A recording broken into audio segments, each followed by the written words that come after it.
Is it true that bald men have more testosterone than others? Here are some answers to a bold question.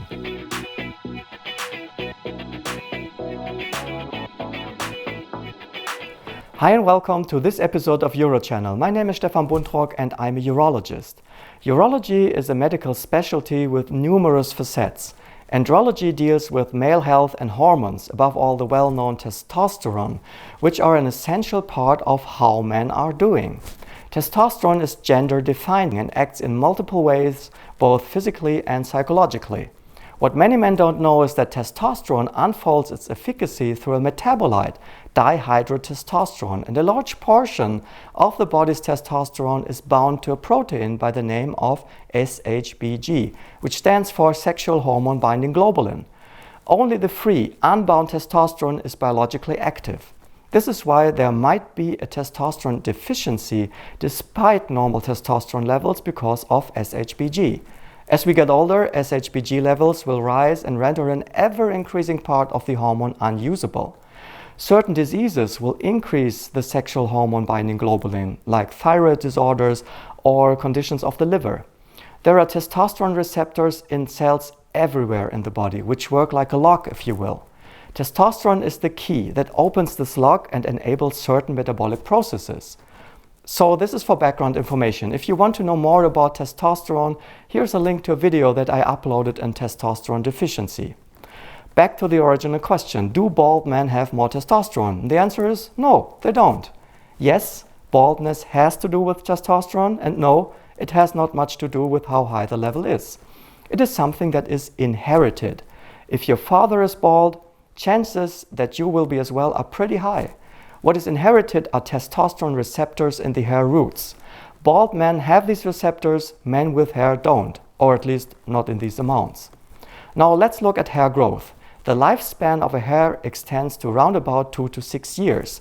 Then it eventually falls off and the hair root builds a new hair, which is growing for another cycle of 2 to 6 years.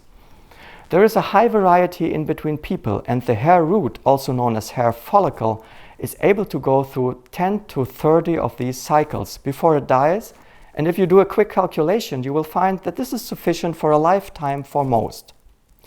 So how is testosterone coming into this picture? Testosterone, or better its metabolite, dihydrotestosterone, enters the inherited receptors at the hair follicles and shortens the lifespan of one hair growing cycle dramatically and puts it into some kind of hyperlapse mode. New hair is grown, falls off, new hair is grown, falls off, new hair is grown, falls off, and suddenly, game over. No more cycles. Follicle dies. Hair is gone. This is how hereditary hair loss works, also known as androgenetic alopecia. Is there anything you can do about it? Not very much. You could try to outsmart your body and block conversion from testosterone to dihydrotestosterone by taking a certain medication, Finasteride that is. And this is also a method that is currently used. But this may come at a price because remember, you are blocking the active metabolite of testosterone. This may indirectly lower your testosterone because it's no longer available to the body. Plus, there is something like the post-Finasteride syndrome, which is characterized by permanent erectile dysfunction, among others.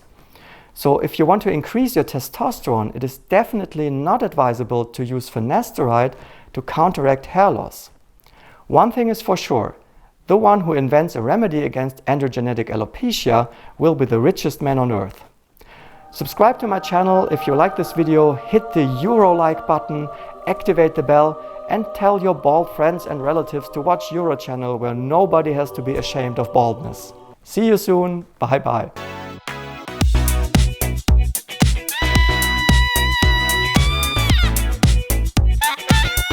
Vin Diesel, Dwayne Johnson, Telly Savalas, Bruce Willis, Jason Statham, Patrick Stewart, Lord Voldemort, John Malkovich, Lex Luthor, Mr. Clean, Agassi, Mike Tyson, Davie504.